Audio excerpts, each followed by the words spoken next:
always reciprocal. I recognize your country, and you recognize my country. And Palestinians don't have a country.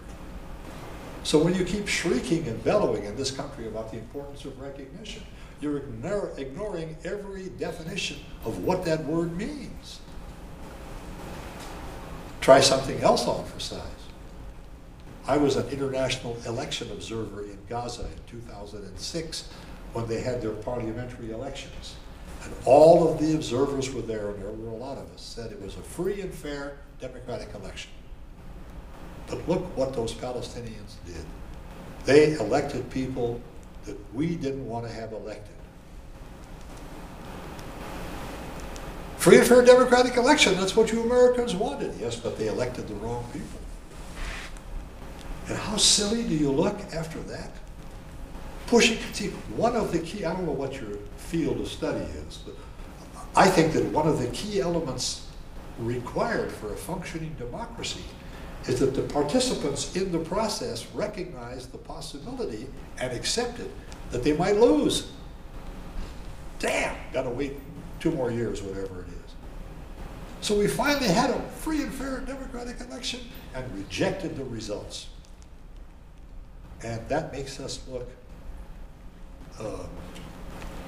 well, not terribly honest and accurate in talking about what we're talking about. But that's a phrase that's always thrown into the discussion. By the way, are any of you families from Palestine? One of the things that has always, I think, had an impact of sorts is to point out that our language comes from the Greek, you know, through the Latin and all the rest of it. And when the Greeks got there, they could not pronounce a PH. So Philistine became Palestinian. And in Arabic, those of you who speak it, those people are called the Philistines, not the Palestinians. This is how words, get bent out of shape as languages change. You may know, if you have Spanish friends, that you'll hear them say ojalá, ojalá, which is mispronunciation of inshallah, that the Moors took and left in Spain when they were there for 700 years. Because ojalá means I wish, inshallah, si Dios quiere. And that's that. And what do they yell at bullfights? They yell Allah, except it comes out Olay. Because it's been transmogrified. Like the name of the guy who led the Moorish forces to the conquest of Spain was named Tariq. And where he crossed, there's this mountain that they called the Mountain of Tariq, Jebel Tariq, which we call Gibraltar, because it's been changed over the years. I'm a lexophiliac, folks. Lexophiliac, a lover of words. When I say that, mothers pull their children away. Look out, this man's a lexophiliac. But I speak 5 languages, English best. My daughter, youngest daughter, recently got married in Germany in a walled 14th century village with a ruined castle up on the hill and snow on the ground. A wonderful thing. She married this wonderful guy, he's a German, who always laughs when he sees that Berlitz ad, if you've ever seen it, of the young man in a shirt and tie sitting in front of this bank of radios, and he says, you have reached the German Coast Guard. And the boy says, we are sinking. And he says, that's nice, what are you sinking about? Because you can't do a th if you're German, it just doesn't work. The Philistines were there before the Israelis, if you look at your Bible or your history books. Except nobody knows that they're the Philistines. They call them Palestinians, and people on the other. There never was a Palestine. A Palestine, there's no such thing as Palestine. Yes, there is. It's just not pronounced correctly anymore. And it should be in languages other than Arabic, because that recognizes an important factor on the ground in terms of the struggle that goes on there, the occupation, because Israeli says this is all ours. Well, it hasn't always been. Is there a question or a comment? Yes, sir, please. Can you go into more about the Philistines in the Bible? Oh, yeah, well, in the Bible, That's another thing that has pained me. I myself am not religious. That is not a complaint. I've tried. But I'm a skeptic, and skeptics have a hard time dealing with religions, not with the Supreme Being. That's a different thing. In this country, we always and only speak of the Judeo-Christian tradition. And I think that's on purpose, to push Islam off into some never land where it has nothing to do with Judaism or Christianity. And this, of course, is because of the fact that most people don't know anything about Islam. I'm willing to bet that nutcase who burned the Koran down in Florida did not know he was burning a book in which Gabriel comes to Mary and says, you're going to give birth to this child who on the day of judgment will sit on the right hand of God. And he's talking about Jesus. The Jews do not recognize Jesus as a prophet, and certainly not as the Son of God, but the Muslims accept him as a prophet. The Muslims accept every prophet in the Old Testament and the New Testament. They're in the Koran, and there's just one more, Muhammad, may peace be upon him, who saw what the Jews and the Christians had done with their religions, and he brought this message. And I saw an article in USA Today, because that's what they pass out in the hotels, celebrating the 400th anniversary of the King James Version of the Bible.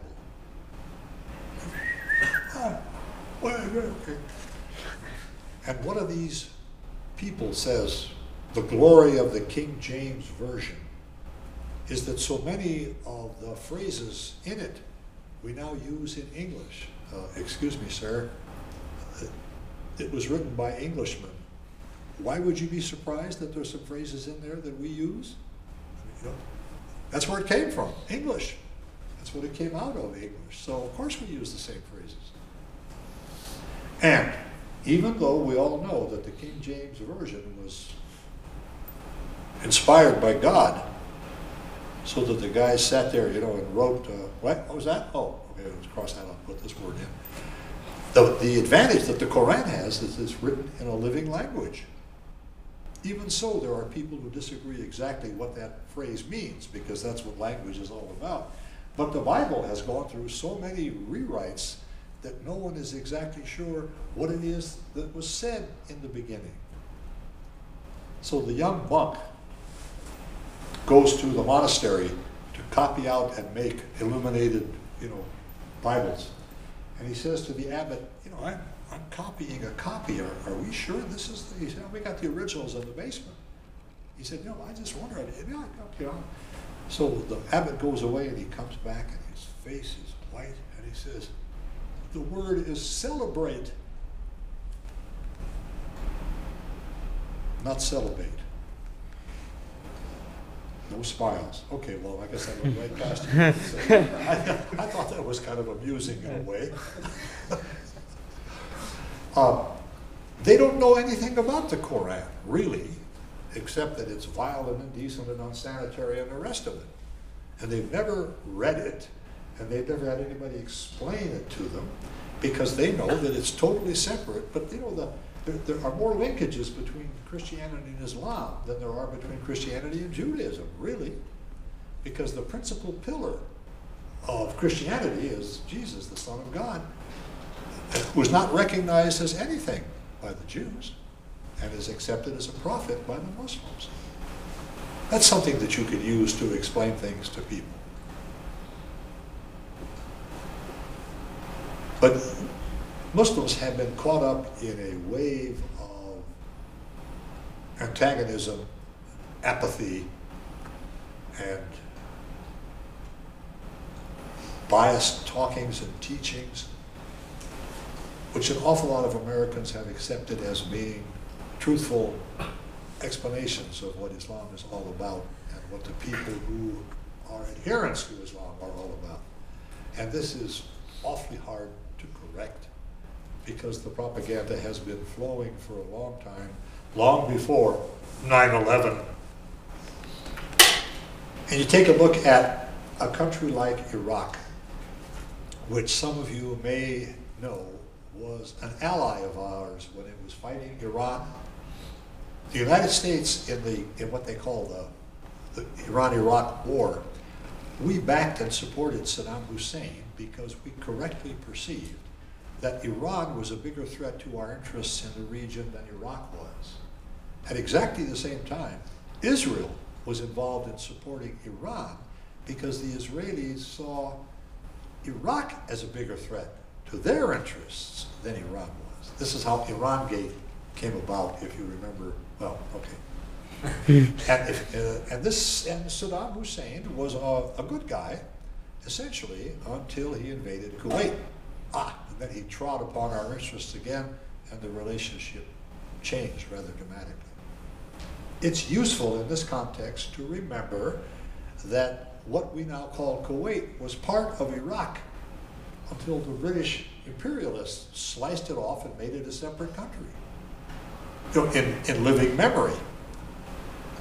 This also applies to Lebanon, which was part of Syria until the French imperialists sliced it out and made it a separate country, which would explain to anybody with a functioning brain why the Syrians see Lebanon differently than we do.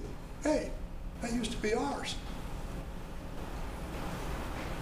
Google maps of war, and you will see animated Middle East basin in which the arrival of various invaders is done in color. And you will see that the part of the world that we're talking about has been overrun 16 times in recorded history. The Hittites, the Sasanians, the Babylonians, the Mongols, the Seljuks, the Romans, the Greeks, the Israelites, the Egyptians, over and over and over and over, changing the language and the religion and the culture and the leadership and the money, everything changed. Massive upheavals. Armed with that information, how would you expect the Iraqis would react to the arrival of the American army? You remember how they told us that they were going to strew rose petals in the street before the incoming soldiers? And Americans say they sure will, because Americans are bringing in peace and justice and the survivors will love us. I mean, how idiotic is that? And it makes our nation look nasty and stupid to expect that to happen when you invade a country, especially if it's been invaded again and again. How many of you have been in the south of the United States where the people will speak to you very forcefully about the war of northern aggression? You say, the what? The war of northern aggression is how it's perceived in the south, because that's where all the killing and fighting took place. They see it much differently than the people in the north who sent the troops down to do it. We call it the Civil War. By the way, you should know that a civil war, by definition, is a war between two groups trying to take over the same country. We did not have a civil war. That's a national myth. And Lincoln did not free the slaves because the slaves were all in this other country. Question for you. How long after the Emancipation Proclamation was it before we had a Civil Rights Act? 100 years. That's how long it took, and we went instantly into power and solved all the problems, right? No. So as we bellow and snort about how we conduct our affairs, other countries look at us and they say, hey, you like it that way? Go to it. But we like it this way. And their perception is that they're doing it the right way. That may not be our perception, but since we have adopted democracy as our exportable religion, and since we have indicated an interest, if necessary, for conversion by the sword, a lot of people in this world see us much differently than they used to. Iraq is destroyed. When I went there, it was a secular government. Oh, okay, that's good, a secular government. Oh. Saddam Hussein had in his government Shia, Sunni, Kurds, and Christians. Hey, that's good stuff. Women were liberated. My principal point of contact at the foreign ministry was a young woman who had a master's degree from George Washington University, just like I do. Liberated woman, hey.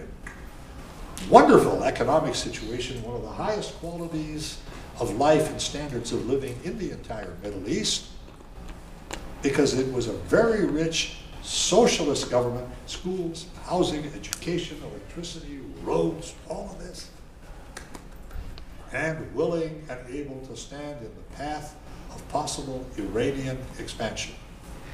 So I ask you, what's left?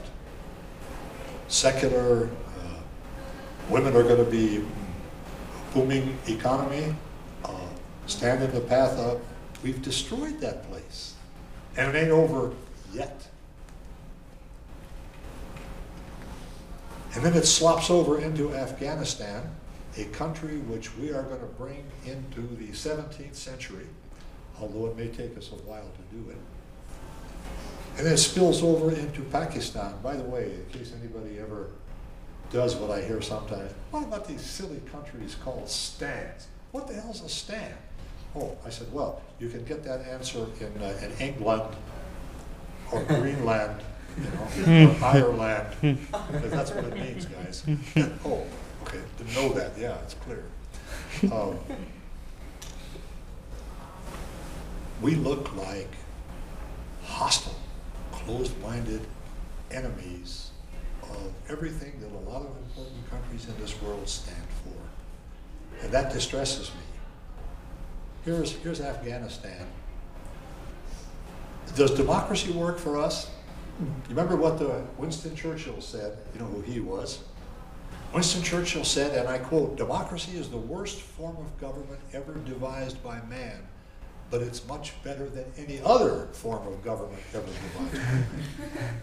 And this is probably true, because you've given the people a vote? Ugh, how distasteful. And then along comes a man named Will Rogers, a philosopher and comedian back in the 30s, who once said Americans are justified in being fiercely proud of the knowledge, the certain knowledge that they have the finest Congress money can buy. There's a certain level of cynicism in that statement, I think. But it works for us. We're more or less happy with it. Not everybody all the time, because people have different perceptions. But what makes us think that everybody else has to do it our way? Do they really? Yes. But think about this. By definition, you cannot impose democracy. An imposed democracy is a dictatorship. You can't force people to make a free choice, because then it's not a free choice. Yeah. Make a free choice. Yeah, don't shoot. Don't shoot. And I do teaching for the military at some of the Defense Department schools around the country. And I try to get them to understand the differing perception between the military that goes in to bring truth, justice, and mom's apple pie to these people, and the people on the other end of the gun who only see the bullets and the dead bodies. That is not how you win friends and influence people. Well, now wait a minute, Ambassador Peck. My troops always bring with them hard candies that they can pass out to the kids to have good relations. And I said, Colonel, do they expect that they're going to remember the hard candies and forget about the burned bodies in the neighbor's house where the bombs fell? Which is going to have the more lasting impression? And this one guy said, you tell us, you give us a list of things that you think we've done wrong in Iraq. Huh? You got a minute? And I said, Colonel, I'll save us all a lot of time by giving you a list of things I think we've done right in Iraq, because there aren't any. Start with day one. You're all college students. Day one of Operation Iraqi Freedom. You forgot the name? That was the name of the program. People of Iraq, the long night is over. Never again will Saddam Hussein torture and kill people in Abu Ghraib prison. From now on, we will do it. Good thinking, guys. You take over that wretched place with this terrible reputation, and you make that your prison? Don't you have any sense at all? No. If you were president of the United States, and you needed to find out whether or not we could win the war, and you asked a general whether or not we could win, what do you think the general would say?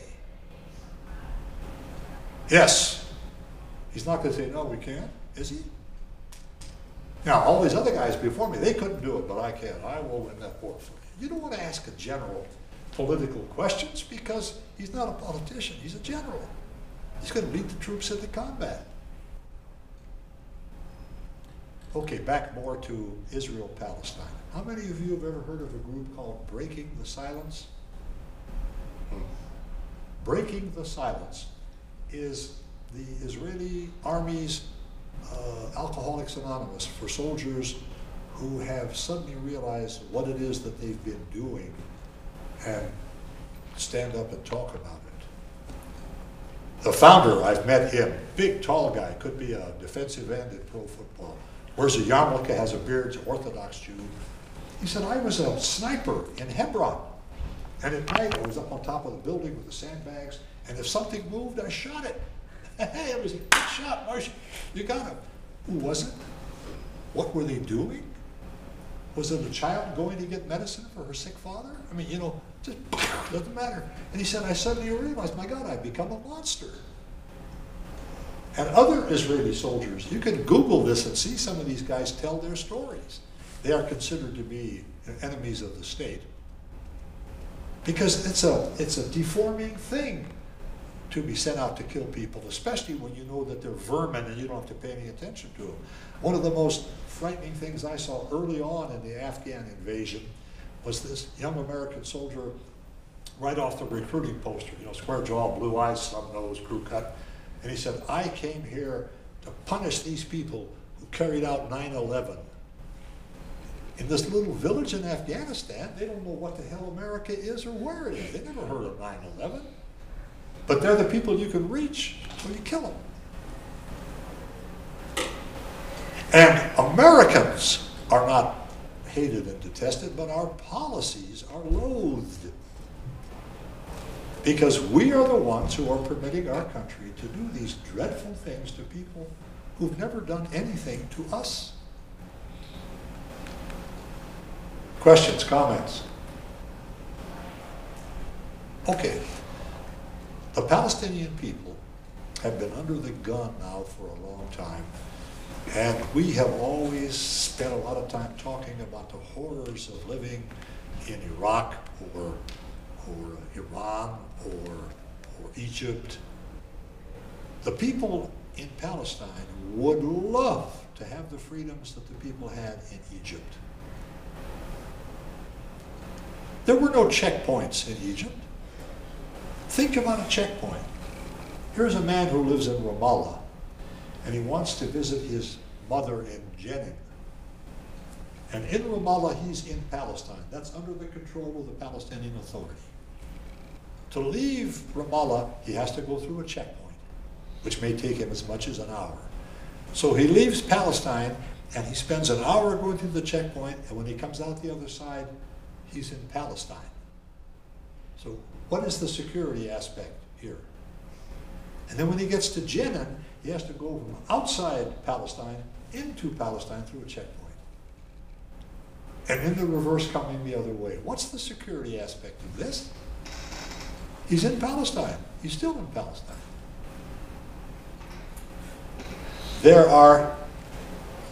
There's something called the Office of the Committee on Humanitarian Affairs, OCHA, in the United Nations. Google OCHA and Google the occupation, the obstacles, and they will show you, adding one thing on at a different time, the number of obstacles in the West Bank. There's 580 of them. Some are ditches, some are barriers, some are checkpoints, some are settler roads that no Palestinian can ride on or cross. And when it's all put together, you see that there's nothing there for the Palestinians left. And so when Mr. Netanyahu announces that they're going to close or remove 12 obstacles, 12, leaving only 560,